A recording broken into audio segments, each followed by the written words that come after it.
Today on Investigate TV Plus Weekend, forensic testimony in hundreds of trials abandoned over flaws in science. But for some families, the fight for freedom isn't over. Because he knows, I did not do this, he did not do that. So it puts a fire under him to fight even harder.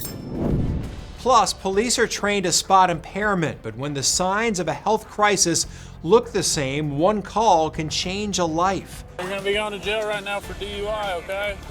I'm not DUI. You're extremely DUI. You can't even stand up. Investigate TV Plus Weekend starts right now. Hello and welcome to Investigate TV Plus Weekend. I'm Lee Zurich. FBI agents swore by it in courtrooms across America for decades, a type of forensic science called bullet-lead analysis. Used in thousands of cases and hundreds of trials, the FBI discontinued it over flaws in the science. Now at least one man is free as another fights for his freedom. Our Chris Nakamoto looks into what happens when the science falls apart.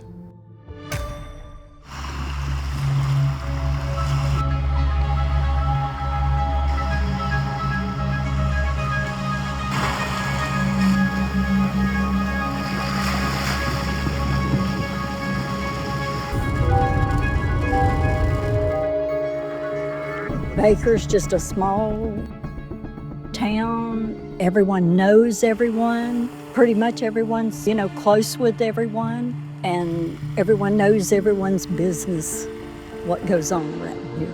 How big is this town? Not very big. I think we got one red light. It was definitely a shock to the whole community. And she was well known and well liked by what everybody says, right? Yes. Everyone you would talk to, she was a very sweet lady.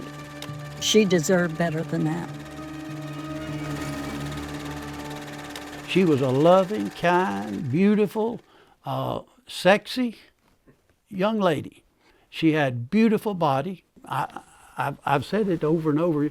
My wife was a beautiful lady, In 1991, Jimmy Yates was a teacher at Baker High and recalls preparing for a graduation ceremony the day of the incident. I sat in the very back, and all of a sudden, the music director came and tapped me on the shoulder and says, "Mr. Yates, they say your house is on fire." And I got up and I run down the hallway, got in my car, and went home. There was firemen trucks all around the house. I started searching around and calling for her. His wife, 45-year-old Norma Jean Yates, was found inside this home, shot to death 7 times. The house set on fire. 35 years later, and a short drive away, a headstone bearing her name memorializes her existence. I'll never go. Why? I don't remember her that way. I don't want to remember her that way. I remember her like that. His wife's murder now defines him. 6 years after her death, a jury convicted Jimmy Yates of killing her. Did you kill your wife? No. I've maintained it all these years. It's his first sit-down interview after being released in 2021. Yates, nearly 80 years old, is now a free man. Got along with people. I've never had a traffic ticket in my whole life. Never had an accident in my whole life. Never had any problems with any kind of law enforcement until my wife was killed. Police found a bullet in his vehicle, which they said matched the lead in bullets at the crime scene. That science the jury trusted when it ultimately convicted Yates, no longer used by the FBI. Yates' 3-decade quest for the truth led to reversals and retrials. With evidence discredited twice, prosecutors still considered another trial, but instead Yates accepted a no-contest plea agreement in exchange for them not trying him again. And with credit for time served, he was released after 2 decades. They said, "Mr. Yates, what we're going to do is we're going to have this paper, and it says what we're going to say is that nobody wins. You don't win and the state don't win. No. Nobody wins." I said, "Okay, that's fine." Yates' first conviction in 1998 was called into question. because of that bullet they found in Ate's car. When a weapon is missing or a bullet too damaged, the FBI claimed at the time their science could match bullets to ammunition through the lead alone. Our national investigative team found the FBI admitted to using this science in 2,500 cases, and it was introduced in hundreds of trials across America. But in 2005, the FBI pulled the plug on this practice. Their admission: neither scientists nor bullet manufacturers are able to definitively attest to the significance of an association made between bullets in the course of a bullet-lead examination. It just good common sense tells you that bullets, the lead in a bullet is made, there's a lot of them. It just common sense says that is fake. Chris Fabricant is one of America's leading experts on forensic science and the criminal justice system, and is the director of strategic litigation at the Innocence Project. He calls comparative bullet lead analysis junk science. Subjective speculation masquerading as scientific evidence. Fabricant has spent his career fighting for the truth and says half of all wrongful convictions are a result of misapplied DNA or forensic science like comparative bullet lead analysis. When you think about it, it's kind of like associating a fried egg to the carton of eggs that the egg came from. Number one is that it sounds like science, right? There's a lot of scientific terminology used in all forms of junk science, so it sounds scientific. Nothing sells better than science, right? But what it lacks is an empirical basis. And what I mean by that is that so many of these forensic techniques have been developed not in scientific laboratories, but by law enforcement for law enforcement purposes. So the hypotheses have not been subjected to the rigors of the scientific method. Our national investigative team found, following the FBI's own admission that it was abandoning the use of bullet lead analysis, it began notifying at least 300 agencies across America that had received lab reports since 1996. Our team uncovered gaps in notifying the convicts. One of those cases is Kermit Parker, a Louisiana man convicted nearly 4 decades ago for the murder of a police officer. In 2008, the FBI sent this letter to the district attorney in Parker's case, saying the testimony exceeds the limits of science and cannot be supported by the FBI. In new court filings, Parker's legal team says they never got that letter, or other evidence implicating another suspect who admitted to killing the officer. We requested the number of how many letters like the one in Parker's case were sent from the FBI. We asked for expedited processing, as time matters in many of these cases. It's a request the FBI denied. Those notices didn't go to the individuals whose cases were affected. What they did is they sent them to prosecutors and to defense organizations, saying that there may have been a problem with this case. I met him through a mutual friend. He needed some help with getting an invention typed up for him, and we just kicked it off from there and got to know each other. Parker's wife, Marcia, spoke to us outside the gates of Louisiana State Penitentiary, where her husband is incarcerated. They want the state's highest court to intervene. Because he knows I did not do this. He did not do that. So it puts a fire under him to fight even harder. And knowing that he has the proof that proves that he didn't do it. Officers searched by foot with dogs and choppers clipped across the trees looking for the suspect who shot and killed Sergeant Broussard. When Parker was accused of killing Sergeant Warren Broussard back in 1988, I heard a shot and I turned around, the cop had fallen in the street, and I went, all 3 of them started running. 2 of them kept running on down the street. no murder weapon was ever found. I'd like to see him prosecuted, sent to the not electric chair anymore, but just put him on the ground. Bullet lead analysis was also brought up at Parker's trial. With new information coming to light, state justices will decide if Parker gets a new hearing. That way we can be before a judge and we can show them what has been discovered in those hidden DA files. If you're going to use it in court, then it has to be valid, it has to be reliable, and when it's not, due process requires we go back, we look at these convictions, and we make sure that miscarriages of justice have not occurred.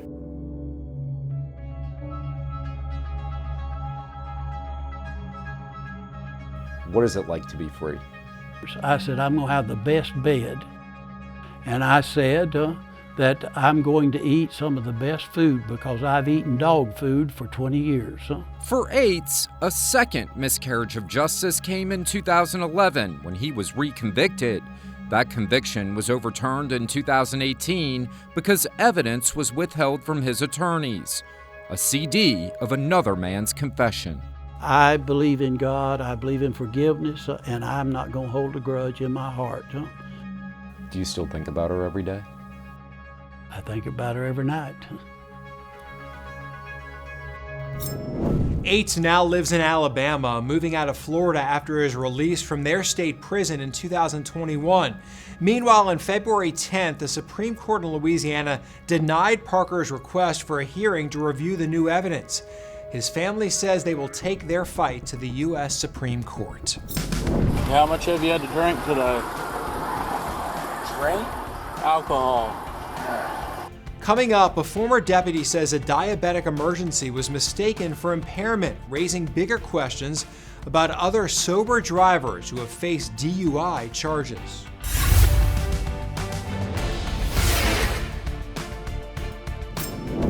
Our in-depth coverage continues. You can get connected to Investigate TV Plus on all social media platforms.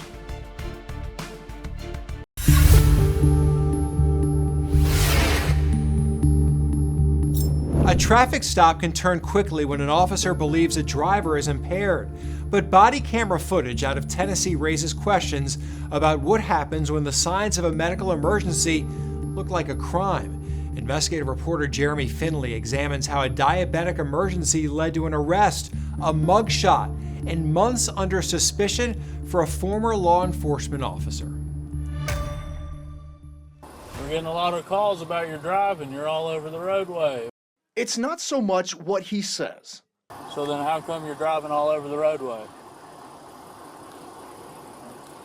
But what Dean Binkley doesn't say that indicates something is very wrong. I don't remember anything. I'm telling you, man, I've never seen anybody drive like this. It all started last August. A driver describes how Binkley was driving erratically on Rutledge Ford Road in Franklin County.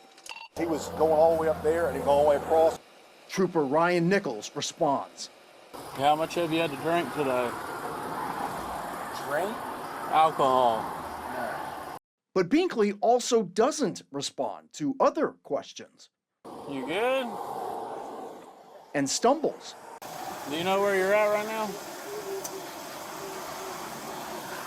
Somewhere between. What have you taken today? Medication. What kind of medication? Diabetes medication. Moments later, it is clear Binkley is in no shape to drive. You're going to be going to jail right now for DUI, okay? I'm not DUI. You're extremely DUI. You can't even stand up.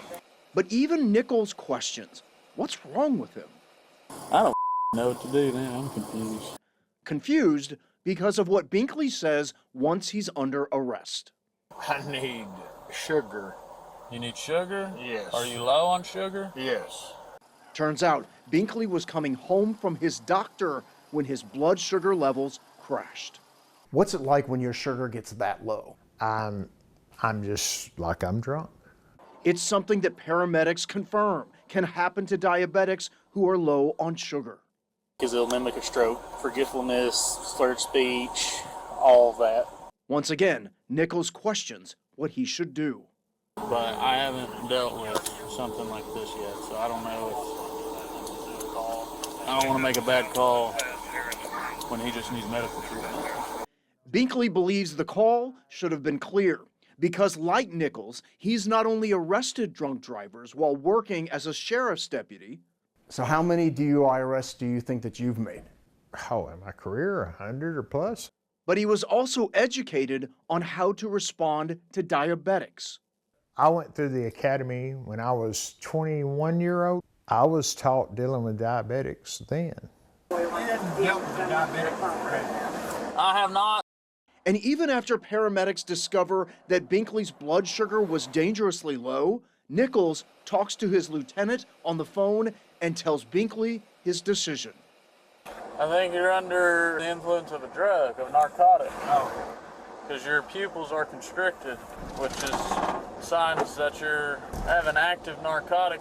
And also makes this comment to another officer. I mean, if it is medical, then he can prove all that in court, and I don't care to lose a court case. It meant the former deputy then had a mugshot for everyone to see. A cloud of suspicion he lived under for 7 months until his blood work came back and the charges dismissed. The order reading, no substances were shown in the defendant's system. What's it been like to go through this when you're law enforcement yourself? Quite embarrassing. Quite embarrassing. Up next, public land grazing leases can help family ranchers hang on. But we investigate why critics say the same program sometimes rewards billionaires more than the people it was meant to help.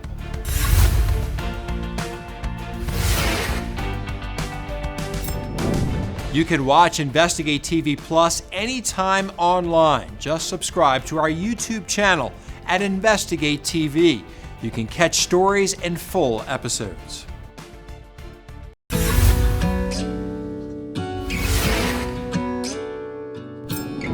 The federal government hopes land it owns could be its own cash cow. It's looking at expanding a program that leases land at a steep discount to ranchers for their cattle, sheep, and other livestock to graze. But research by our partners at ProPublica and High Country News found wealthy corporations are cashing in on the program too. Investigative reporter Morgan Lowe in Arizona shows us how the program, vital for everyday ranchers, has some others jumping in.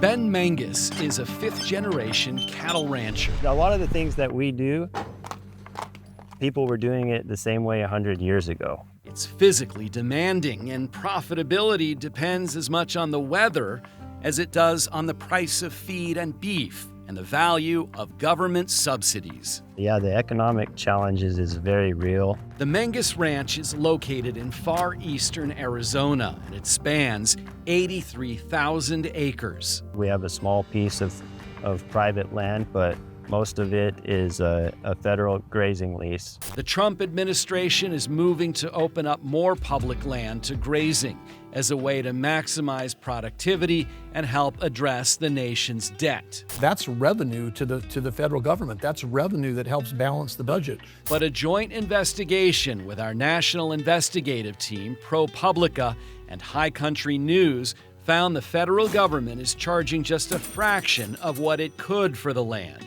And the people benefiting most from the system that opens federal land to cattle grazing are often billionaires and giant corporations that can use their ranching operations for economic gain unrelated to beef production, like tax deductions and environmental restoration credits. Freeport-McMoRan and Resolution Copper have both leased grazing land near their mines in Arizona. Our analysis shows Freeport paid about 75% less than the land would cost on the private market, while Resolution paid about 90% less. The J.R. Simplot Company is the largest rancher on BLM land. The Idaho business got its start selling potatoes to McDonald's. It's now a multinational company. Our analysis of federal records showed it paid about $2.4 million below the market rate to graze on federal lands in 2024. Stan Kroenke owns sports franchises like the Los Angeles Rams, Denver Nuggets, and England's Arsenal FC.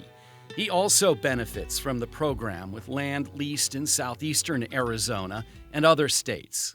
Benefiting the large guys. Sylvia Secchi is an economist at the University of Iowa who focuses on the environmental impacts of the modern agriculture business. And she says the big guys are getting a steal. Meantime, small family ranches are disappearing because they can't compete. The policy is not targeted, right, to the small ranchers. And so they themselves have more challenges in making a living. Back on the ranch, Ben Mangus is hesitant to criticize corporate operations. But I think that there's nothing that compares to the family rancher wanting to pass that ranch on to the next generation when it comes to caring for the landscape. According to USDA figures, more than 1,000 Arizona cattle ranches have disappeared over the past 10 years. Menges says the ability to use federal lands is still helping his family's ranch from joining that statistic, even as corporations can also cash in on the same program. I think there's no better use of the public's land than to feed the public. Our partners at ProPublica reached out to Freeport-McMoRan and Rio Tinto, the majority owner of Resolution Copper, and representatives from J.R. Simplot and Stan Kroenke. None responded to comment for this story.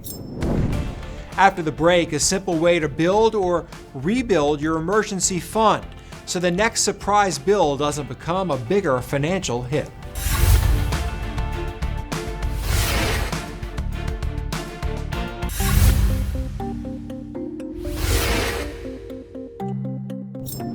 Many financial experts say building an emergency fund is one of the most important steps you can take to protect your finances. Our Rachel DePompa looks at simple ways to grow that safety net and rebuild it if you've already had to use it in this week's Watching Your Wallet. Many experts will tell you the key to being financially prepared for anything is having an emergency fund, or rebuilding your fund if you had to tap into it last year. Sarah Rathner, a personal finance expert with NerdWallet, says if you are faced with an unexpected expense, and this happens to all of us, having savings on hand allows you to pay for that expense and not take on credit card debt or limit the amount of credit card debt that you do have to take on. An appliance in your home could break, you could need new tires on your car, you could be faced with a large medical bill. These things happen to people all the time, and it happens when you least expect it. So have the money so you know that no matter what happens this year, you can handle it. Rathner says the easiest way to force yourself to save is to set up a direct deposit from your paycheck to your savings account. That way the savings happens automatically. So does the replenishment after you've used some of the money. Then you're only one paycheck away from starting to build it back up again.